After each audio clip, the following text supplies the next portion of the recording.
At Hayes State Prison in northwest Georgia, inmates have earned some of the tightest control in the state. Morning, man! Paramilitary discipline, rigid structure. But the balance of power is about to change. If 1,700 inmates said, I don't want to be here no more, and start walking towards the fence, what the are they going to do about it? It's a threat that could shut the prison down. We need to get this back to normal. Do you understand? Behind bars, there are two sets of rules: the prison protocol and the convict code. To survive one code, you may have to break the other. Over a 3-year span, National Geographic followed the lives of inmates and officers in the state of Georgia. When a paramilitary system is up against convicted felons, Hey, man, tell everybody. I say, y'all, let's get it, man. who's really in charge? Turn around, face the wall. This is the world of hard time.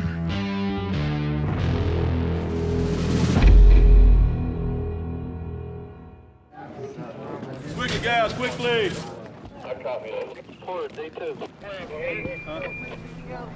We got intel that they're hiding contraband. We're gonna do a good, thorough shakedown.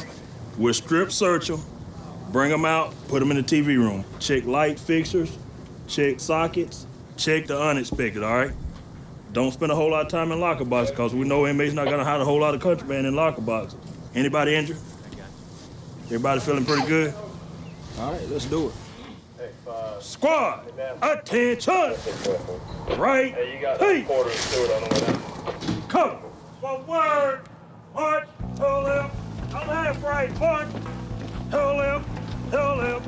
For the last 2 months, the state of Georgia has been on the trail of some startling intel. Inmates are planning something big, a mass action, set to kick off at Hayes State Prison in less than 48 hours.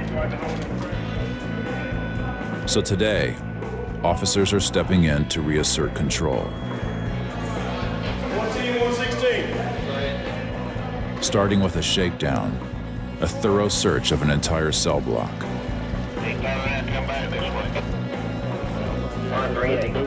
And in minutes, contraband begins to emerge.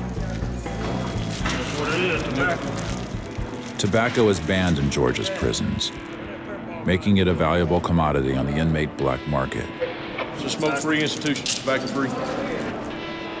Next, homemade alcohol, made from fermented fruit, known to the inmates as buck. Oh, there it is. There it is, right there. There's your shank right there. And then, makeshift knives. These are homemade shanks, as they call them in prison. Something to either protect yourself with or rob somebody else with. And I guess you can see why these are contraband.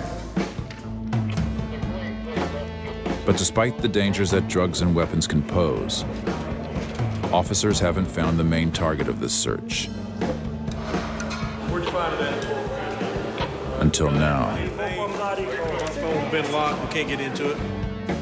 Cell phones are the most potent threat to security in prisons nationwide. And in this shakedown alone, officers have uncovered 6. It's a find that's put internal investigator Sharon Kelso on high alert. There are several concerns with a cell phone. First of all, how did it get into the institution? That itself is a security problem.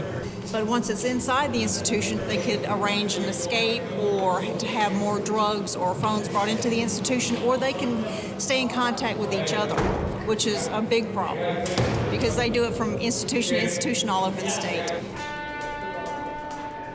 Cell phones give inmates a direct line to the free world and each other, a line the system can't supervise. And when inmates communicate, they can coordinate, unify. It's a threat at any prison, but one that's all the more dangerous at a place like Hayes.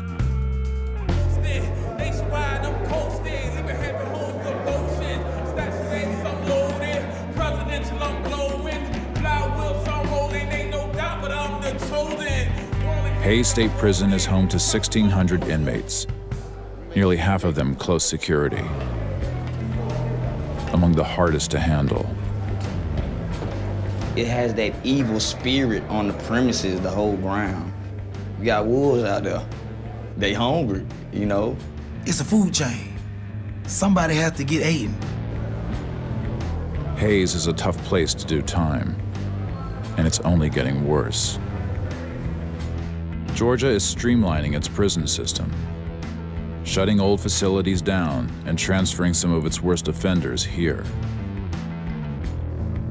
In 2 years, the percentage of close security inmates at Hayes has grown. You got some positive inmates. It's just the negative outweighs the positive. You know, you got some inmates that, you know what I mean, just don't give a you know what I mean, period, because of the time that they got. What's up, bro? What's up? I take, you know what I'm saying? I take everything I want. Saying if you got something I want, I'm gonna come get it. You got predators, you know what I'm saying? You got booty bandits, and you got me. Better watch out for like me. We have approximately 300 inmates that have a life sentence, and about 100 inmates that have life without parole. Countless numbers of inmates that's life plus 20 years, life plus 100, life plus 300. And I try to treat everyone the same. But if the warden knows his name, it's not good. Morning, man. Morning inspection is a daily routine for Warden Clay Tatum, ensuring that bunks and uniforms are in order. You doing okay? Mornings. Y'all okay? Yes, sir. But amid rumors that inmates are planning to push back, he's also getting a feel for the mood on the tiers. I speak to every inmate to find out their attitude. No matter who it is, I would speak to them. Some of them just totally refuse authority, but it doesn't happen as much as you think. They know what's going to be required, and they normally go with it. Morning. You got it? You on top or bottom? Looks good. When I first got here, this prison was chill, man, laid back. I mean, everything here worked real well. What used to be this well-oiled machine that it just flowed, just turned into all kind of other. Overall, it looks good. I appreciate it. Y'all hold what you got. The changes at Hayes have hit every inmate, but convicts like Yankee may feel it the most. After 5 years here, he's carved out his place with a solid reputation and a successful tattoo hustle. When I run tattoos, in here it's a negative thing, I guess, but I've got this knack for it or whatever. I might as well pursue it, you know what I'm saying? It's kind of like on-the-job training, man. You know, I mean, I got unlimited skin in here. By the time I get out, I'm gonna have it down. But getting out might be wishful thinking for an inmate with a sentence like Yankee's. In the free world, Yankee is Chris Timrick, a soldier fresh off a tour in Iraq. And in 2004, he gets into an altercation with a friend that turns deadly. When Timrick stabs the other man over a dozen times. He is found guilty of murder and sentenced to life. It is time that has made Yankee a veteran at Hayes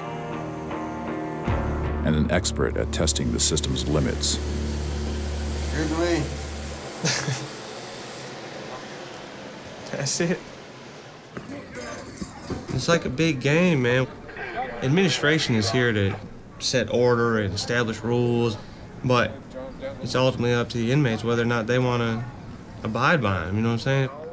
If they say no, they're saying no.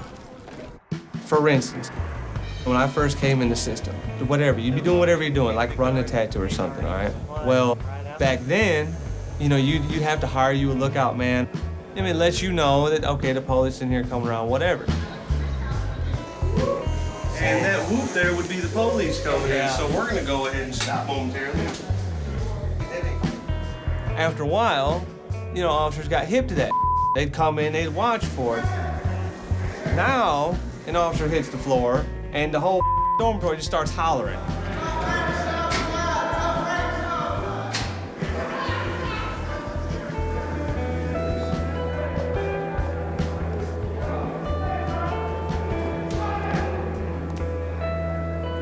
At every turn, inmates will push back against the prison's authority, ranging from petty rule breaking to more serious threats. This strap here and this strap here, you would think an inmate could not get off that nut and bolt, but they somehow figured out a way to take this nut off, and they would sharpen them up and use them for handmade weapons. Bottom up. It's a piece of fence right here. The system establishes control. The inmates test it. But the stakes are about to change. In the past few weeks, officers here have been sensing tension on the tiers, a growing frustration. And there's a chance inmates are using cell phones to get behind a common cause, pushing back against the system. At Hayes, where inmates outnumber officers 5 to 1, that's a serious threat. If 1,700 inmates said, I don't want to be here no more, and just start walking towards the fence, you think 40, 50 police is going to be able to do so? What the are they going to do about it? Blacks, whites, and Mexicans all together, you know what I'm saying? Bloods and Crips and gangster disciples. Well, oh, God, it's all one. What the just happened? What do we do now? Yeah, damn right they're scared of that.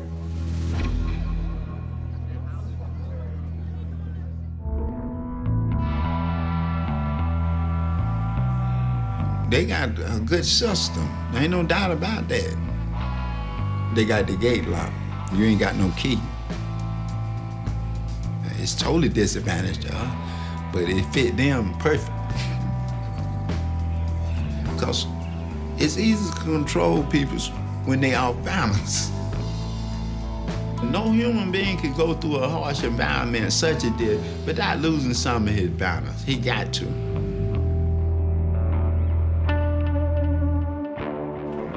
At Hayes State Prison in Tryon, Georgia, inmates are planning a massive protest. It's just the latest challenge, at a place that's been pushed to the limits before.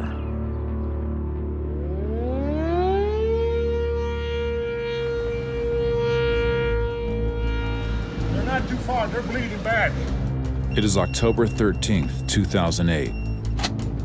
And an emergency count has just confirmed every prison's worst fear.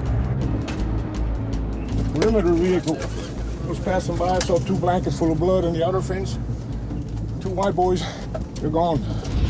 2 inmates with violent pasts have just escaped. And what took them minutes to accomplish will change Hayes forever. Line of sight, let's flank it out right here, line of sight. In the coming hours and days, hundreds of prison and law enforcement officials scour the area. But the effort goes within the walls of the prison as well. As officers search for intelligence and reassert control, Let's go, let's go, let's go. a shift is underway that will change Hayes forever.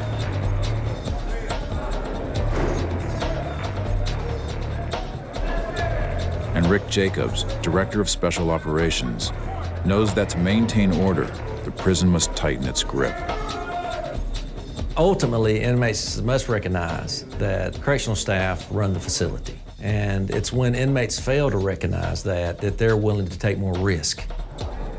So it's extremely important that you create a constant visual and physical reinforcer to all the inmate population, that policies and procedures are being reinforced day, night, every shift. Every day went by, and every day they were out there searching for them, and they couldn't ever find them. So that was sweet, right? That was totally cool, whatever, man. We're dealing with all the repercussions and the lockdown and whatever else because of this, you know what I'm saying? But man, these 2 dudes, they got their life back, you know what I'm saying? Or so we thought. Community is breathing a sigh of relief tonight as an escaped prisoner is back behind bars. He was captured early Saturday morning, more than 150 miles away from the Hays State Prison in Tryon that he escaped from a month ago.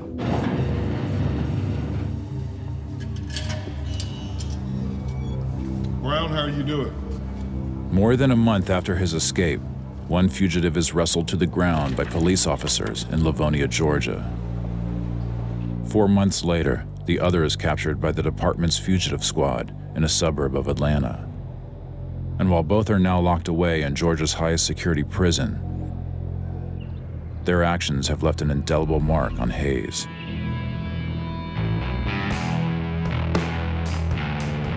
Today, any mass movement is a closely monitored event. Pat searches hinder the flow of contraband.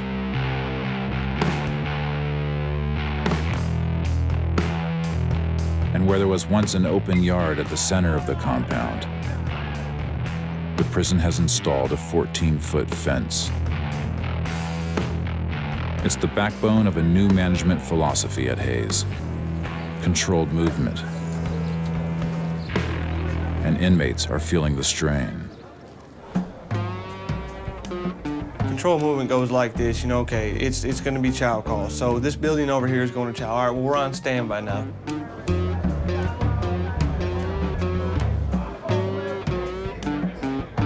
Well, 15 minutes later, when they call chow, we're all gonna walk to the corner as one big group. Now we walk to the corner and we stand there for like another 5 minutes.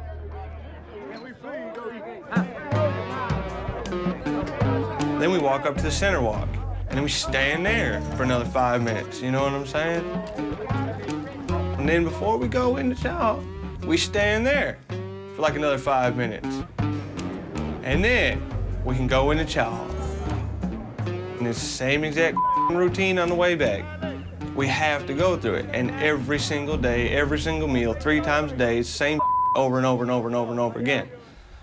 Man, we got road rage in here too. You know what I'm saying?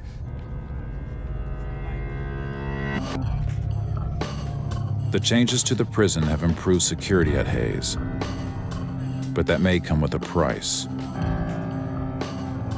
Greater tension among inmates. Tension that has already found its way to the surface.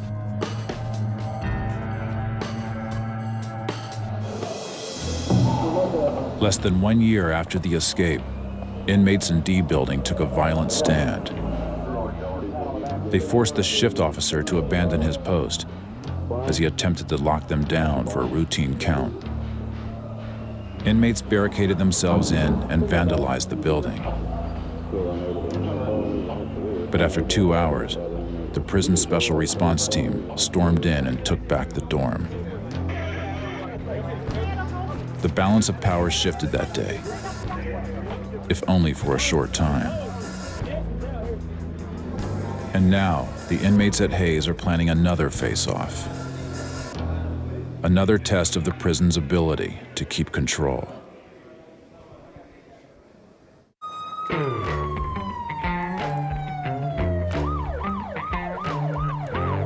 In county, I met a man that said, hey, Mick, if you end up doing some time, go to the fire department.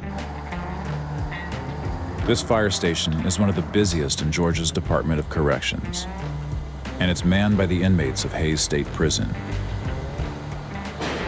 It's just one of the state's prison work programs, designed to provide job training and a lifeline to the outside world.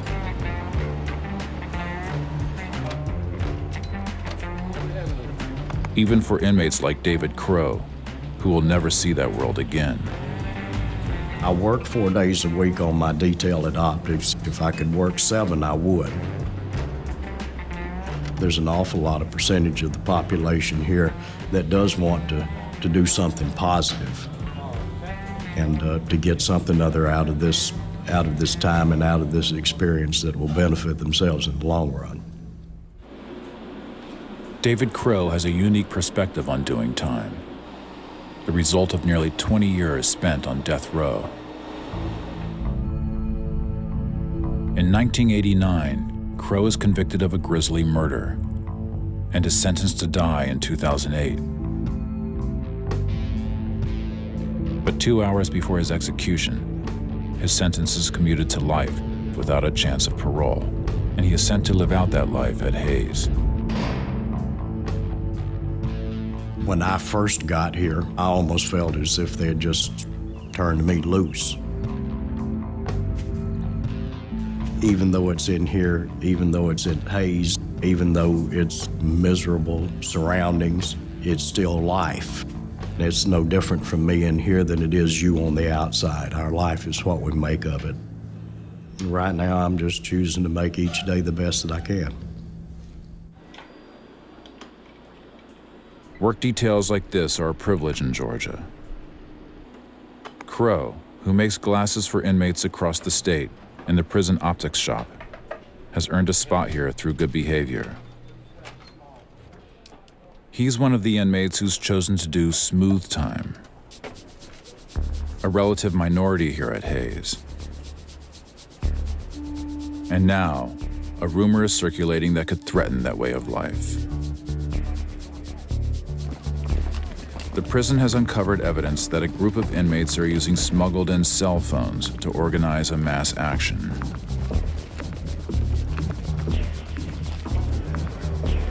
Out on the tiers, the anticipation seems to be growing. Word is that the action is intended to be peaceful, a sit-in of sorts. And inmates' demands are broad. They want pay for work, legalized cigarettes, and a more lenient parole system. But it's unclear whether a group as divided as convicts can get behind a common cause. I'm going home.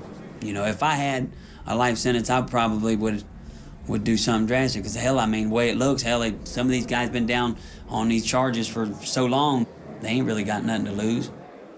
Some folk want cigarettes, you got some folk want this, some folk want that. Whatever you feel like, that you believe in that should be changed. We've heard all types of stuff too, just like you have. Basically it's just supposed to be on Thursday, inmates that got something to stand up for. Don't go to your details. You know what I'm saying? If you don't go to your detail, who got to do it? They got to do it.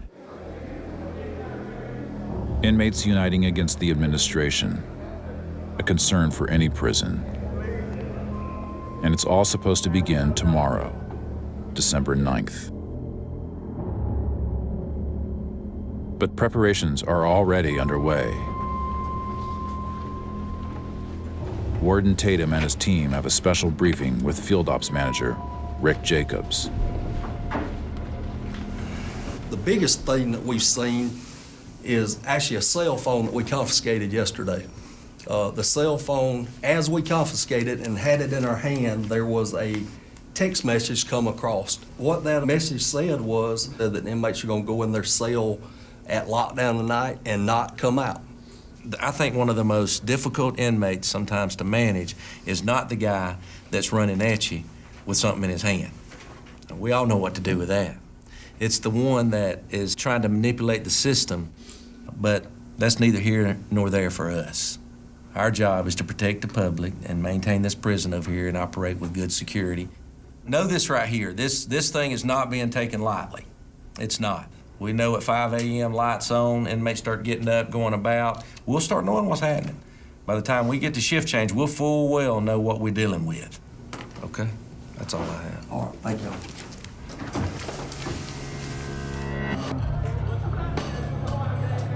Lockdown, guys. With the start of the protest just hours away, a nightly ritual begins, locking inmates down for count. And neither side is tipping their hand. For inmates, the plan is simple. Tomorrow, they will refuse to leave their cells.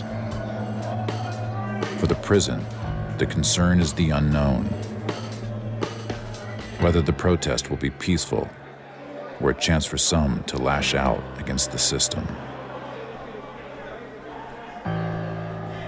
They probably sitting back trying to see, is it gonna happen?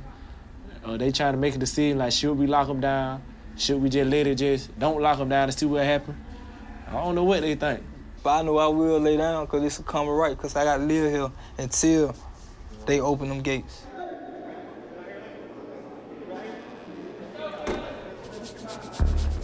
The stage is now set. And as officers lock down cell houses for the night, the prison isn't taking any chances. Out front, the CERT team has been put on high alert, awaiting word that the count has cleared. Everything 10-4.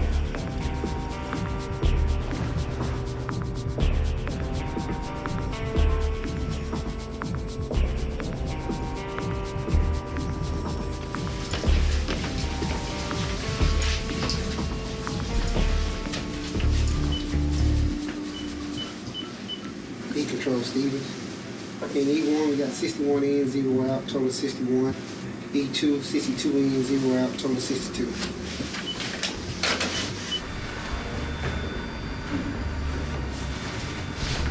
They lock him down. Tonight's lockdown goes off without a hitch. But the true test will come in the early hours of the morning, when the protest is supposed to begin.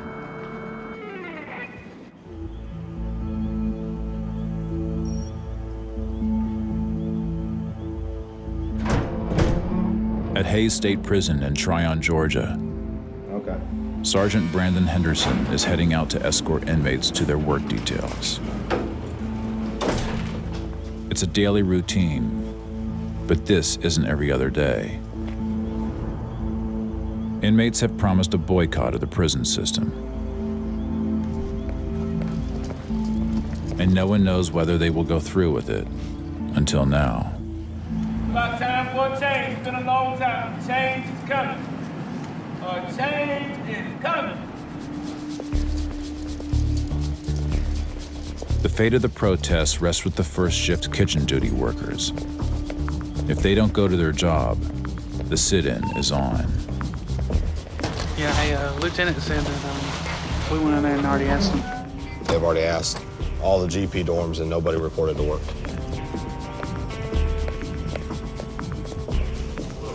We had one who said he would be willing to go. Okay. All right, but 1 out of 9. Yeah. We ain't gonna send him out. And I explained that I'm not gonna put him out there. Right. Because that's jeopardizing him. Right. So that's the deal right there. Only one inmate was willing to work, but for his safety, the prison won't allow him. The protest is officially underway. We're not gonna work. We're not gonna do nothing till it get changed down here. We willing to just ride it out. Everybody in here willing to just ride it out. We ain't got nothing to lose. What we got to lose?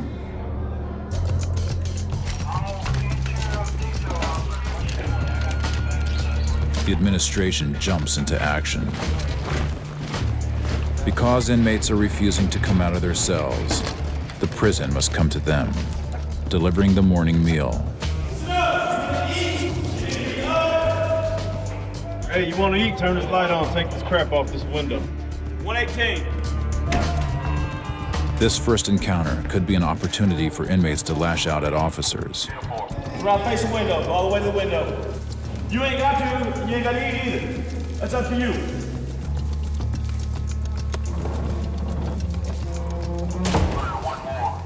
Stay facing the window.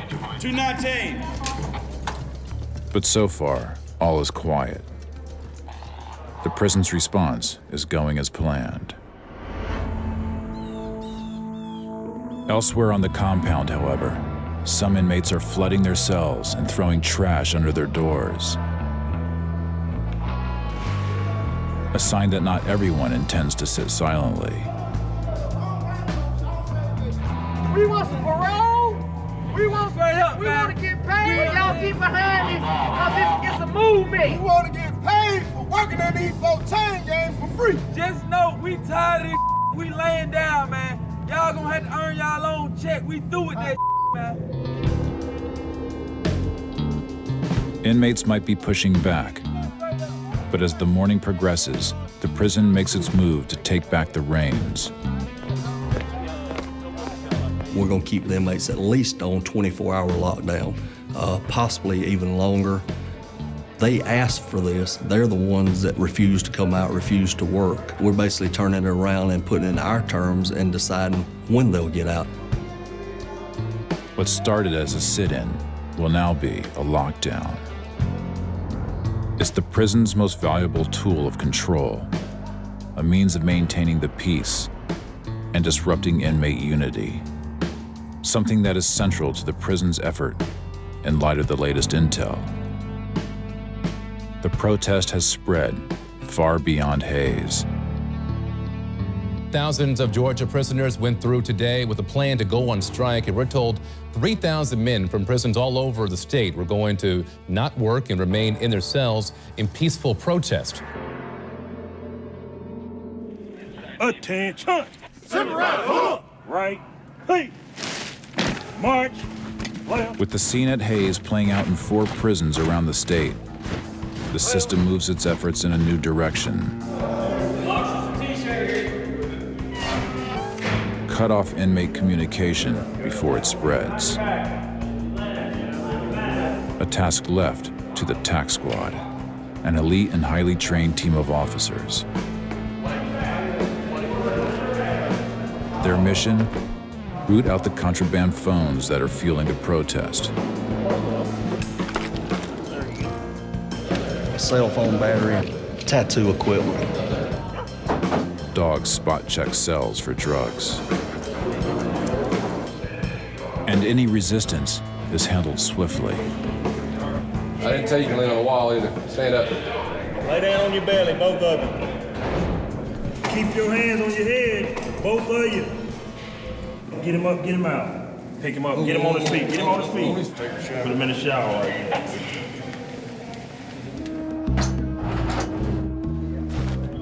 But it's not just inmate cells that can serve as hiding places for contraband. And the prison is bringing another tool into play in their search. It's called the boss chair. Inmates remove belt buckles and watches before taking a seat, where their bodies are scanned for weapons or cell phones. Yep, TV room. Next, and the inmates come down, he steps up on it, and it has these different positions of his body. It may either be in the anal cavity, on the foot, in the hand, in his mouth, just to detect contraband that the inmate may have hidden somewhere on his body that we can't find by strip search or otherwise. In the coming days, the boss chair will play a part in uncovering 29 cell phones at Hayes.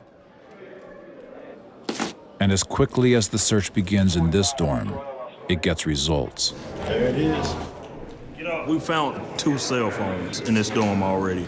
That's just on the bottom range so far.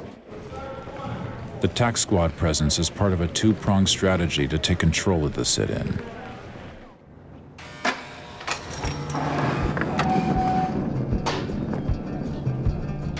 The other half rests with investigators, like Sharon Kelso. Good morning. Can I get you to come out and talk to me for a moment? Who you are? I'm Sharon Kelso. I'm an investigator with Internal Investigations. Actually, I'm going to be speaking to everyone in the building. You just happen to be the lucky number 1. Kelso was part of the team trying to find out who organized the sit-in and how the word spread. Their job is to question each of Hayes' 1,600 inmates, one by one.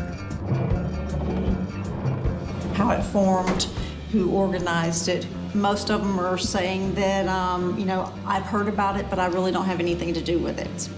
But some are very open and very free and tell you exactly what's going on, just short of telling you who actually organized it. So they'll give you bits and pieces for you to stick together. To take the time to sit with every inmate can take a very long time.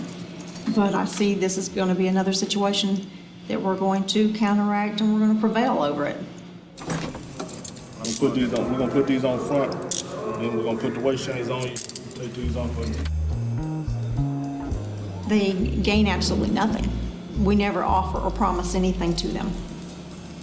And we tell them that I can't give you anything other than a few moments of my time, and sometimes that is enough. I'm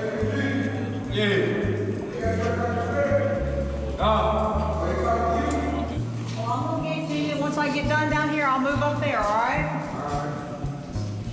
I've been with the department for 18 years. To be a female can sometimes get an inmate to talk to me when they wouldn't normally talk to someone else. And I sometimes use that to my advantage to get someone to talk to me, and they do eventually begin to loosen up and tell you some things that they wouldn't normally tell others. I spend that one little moment with them, making them feel like their needs are important, because they don't always get that. So I give them a little bit of that for a few minutes, which helps them to open up with me. As the system continues to manage the protest, the reality of the lockdown is setting in for inmates across the camp. It's a reminder of who sets the tone of life behind bars. And for new inmates and seasoned convicts alike, that can be a difficult reality to accept. See, the system is designed to destroy and break everything that come in contact with it. Your job is not to be broke down. No, you got to be mentally prepared for all the changes, all the setback, and everything.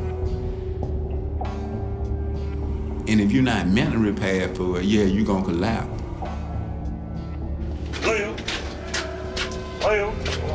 The system is on alert for any eventuality. Possible cell fires, possible flooding. And at each camp, the administration acts first, keeping the institutions running, and above all, keeping control. The tax squad's coming! Who rock this house? We rock this house!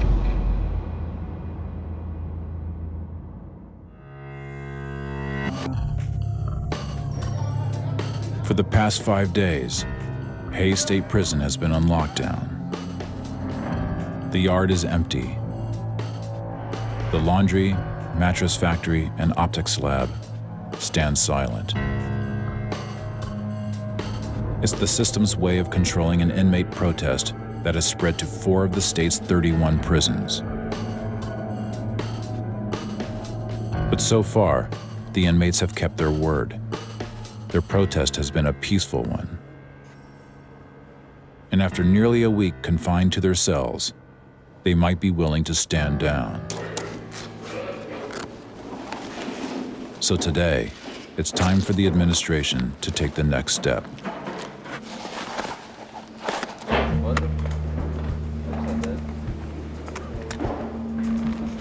And in case things get out of hand, officers are preparing a contingency plan. Chemical munitions. Muzzle blast goes into 37 millimeter. It's for close range. It'll disperse CS gas into a crowd. An indoor, it's a flameless explosive for CS gas inside a building to gas the building. This is mainly what we'll be using, just mainly to disperse crowds if we got to the inside. Just prepare for whatever may come up. Whatever we got to do to protect the security of the Institute. It's a transition helmed by the tactical squad. The plan is simple, but crucial. Our main concern is these chokeholds right here. Officers will man what are called choke points on the yard. We got one right here in front of the C building. Got one on the center sidewalk right here at the cross gate. Got one on the mall right here. Once 4 p.m. count clears, every dorm will go to chow, leaving their cells for the first time in 6 days. Whoever's supposed to respond, we'll go in, get the inmates out, and bring them out here on the wall right here, all right? But it's a risky plan.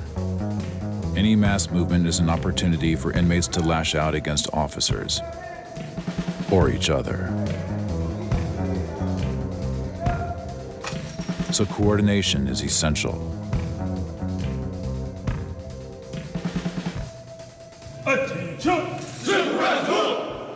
Today is a big, big day for Hays State Prison. I'm gonna go ahead and let you know that. Today is transition day, and I need your help. The staff at Hays State Prison needs your help.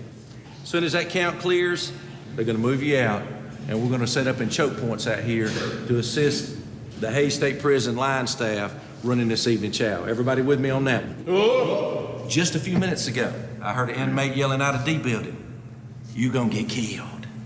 You gonna get killed." The first sign of intelligence, recognize what you're dealing with. We can't afford to overreact, but we can't afford to underreact. Do you understand? We need to get this back to normal. Make sure you know that going in. This is serious business. But that's why we got a plan. But we have to have a plan, because there's more of them than they are of us, and we need to stick to our plan. Rue? I'll be in touch, fellas. I'll be in touch. Thank y'all. Thank you.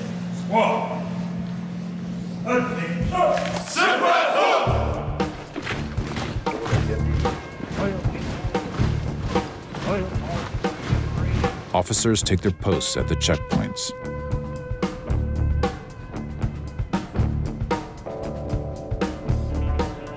And as the count clears, each one of Hayes' 1,600 inmates is on the move, one dorm at a time.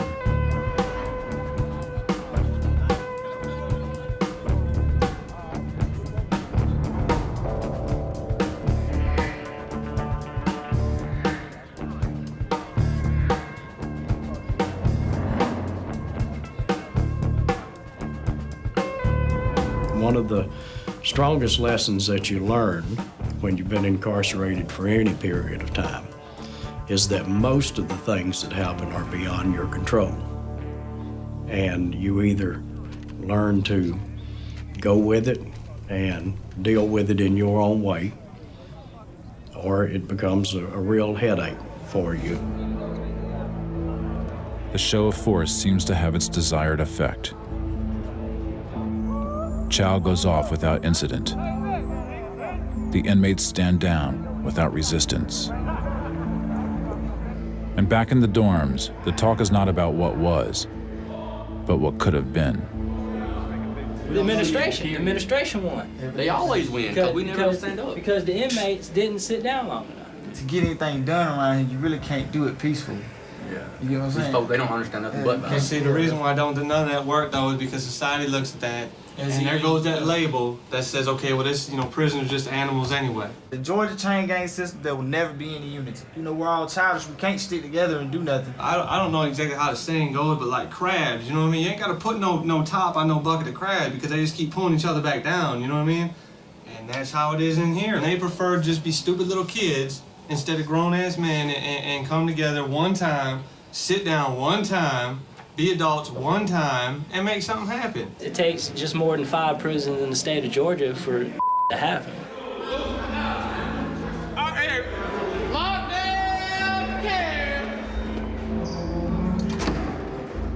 As the day winds down, it's clear that the strategy here at Hayes has paid off. Let's lock it up, let's go! But tomorrow brings with it the next question. Will inmates continue to stand off against the administration? Or will the routine of prison life win out?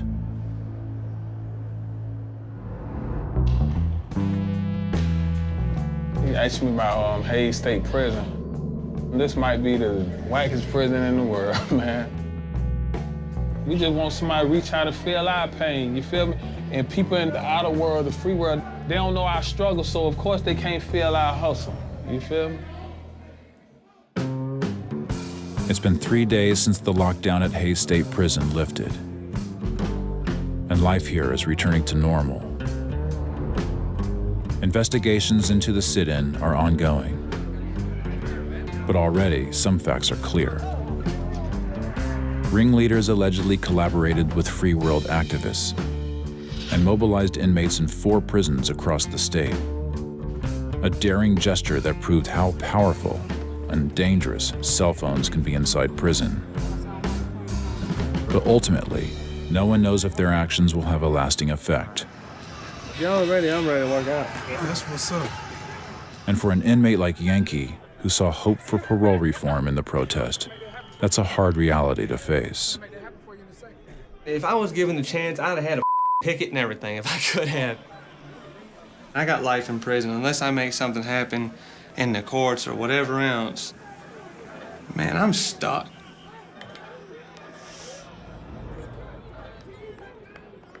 For me to sit here and think about the fact that I could possibly never get out, never go home, to me, that's just not an option for me, man.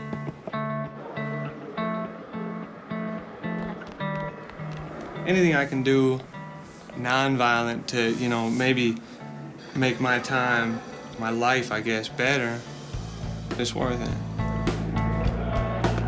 For now, it seems like the sit-in is already a fading memory. The factories have reopened, and the laundry is running. Hopes for change have given way to the familiar. And for an inmate like David Crow, that's a welcome resolution. For me to be able to stay busy keeps me from realizing or thinking about the fact that I'm in prison and that I may never get out of prison. And in the post-escape era here at Hayes, the predictability factor has pretty much gone out the window. I'm sure it will change again in the future. Unfortunately, in an environment like this, you have to adapt and get used to it because you can't walk away from it. Hey, gonna keep changing. Our institution change. You just can't keep playing harsh rules and taking from guys without expecting for something else to happen. No, you can't do that. Sooner or later, something will happen for something to flip over. It's the reality part about life. Although new inmates and changing times might test the system, I'm talking to you, Mattel. I know. All right. Man, doing his job. as far as the prison is concerned, that's just another challenge to be contained and overcome. During the escape, statewide it looks like, there was a problem with the entire prison. It wasn't. The system worked. Looking at all the process and procedures, what we could do to tighten Hayes up, and what has changed since. A lot has changed. It's just another day at the prison called Hayes. Doctor, open the inside vehicle gate. One of the toughest places in the state for inmates doing time. A reality driven home the moment new arrivals pull in through the back gate. Y'all come to the door one at a time. Make a line right here in the grass. All right, listen up very carefully. Every time somebody come off this bus, they coming off with a cell phone, with a lighter, with cigarettes, with marijuana. You can't hide it in your baby powder. You can't hide it in your pack out, because we gonna find it. You, step out, man. Go stand over there. Do not speak unless you're spoken to. Do not go nowhere unless we tell you to do so. You understand that? Yes, sir. Don't ask us where you're going either. We don't know where you're going. You find out when we take you there. Y'all step forward to the gate. How long they usually keep us down? Just depends on when they get bed space. 7, hit your gate, please. Yeah! Crook gang! Y'all got the camera over here for? We got cuz down here. This for real around here, man. Hayes, Georgia. For real. Hayes. Say it, man. Yeah. We ain't talking to nobody, man. Talk to them to the fan. Up, man. Right. Oh, right.